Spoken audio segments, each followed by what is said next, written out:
All right, Bumble, Zoost, Match. Online dating sites are blowing up right now. Everyone's using them, all ages. My mom even used a dating site to meet her man Wow. right now. Yeah, it's crazy. I had no idea. And yeah, it is so crazy and actually really interesting to me to hear people talk about their experiences on these sites. But there are things that you should most definitely know before you put yourself out there. So we brought in criminal defense attorney Sarah Azari, but before we get to those tips, Sarah, I actually understand that you have a nightmare story of your own to share. So what happened? Right, so you guys, my nightmare story actually is a common one. Yeah. It's one where you meet somebody, you think they are person A, and they turn out to be person Z, right? My gosh. So this was a situation where I actually got to know the person for about 3 months, you know, dates, etc. And then there were a lot of red flags. And I was like, wait a minute. Like what?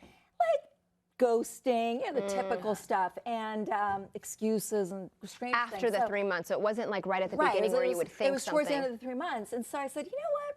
Let me do what I do at work and let me investigate this guy. So I just happened to have, you know, investigators in different states. This was a man who claimed he lived in Southern California, which is why he came up on my radar on the site.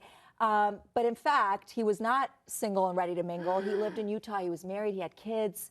And so he had chosen a Southern California zip code so that he could freely cheat, right, without getting caught. And so, and this, of course, I've heard this nightmare story over and over from different people, but you know, not everyone has the resources to hire an investigator, a former FBI guy in Utah, right? Yeah. So what I really want your viewers to know is that you do have investigation tools at your fingertips. You can go on Facebook, you can go on Instagram, you can then go to their LinkedIn and see if they're really doing what they're saying they're doing. Or even maybe Googling them? Googling them, see where they pop up. I mean, you also have to Google yourself before you go on these websites as well. And, you know, and you really need to kind of really go through their social media, go through other people they're connected with and see what they say about them and where they're popping up and where they're hanging out. You know, you really have to spend time, and it's a lot of work, but dating is a lot of work. Yeah. And you got to be safe, you know? And kind of being on guard maybe at the beginning just to see if there's any red flags. For sure. So before you even get to the dates and then learning more about them and investigating them, you need to be safe because this is somebody you have no clue who this person really is other than what they're telling you they are. So here's my thoughts on how to be safe with this.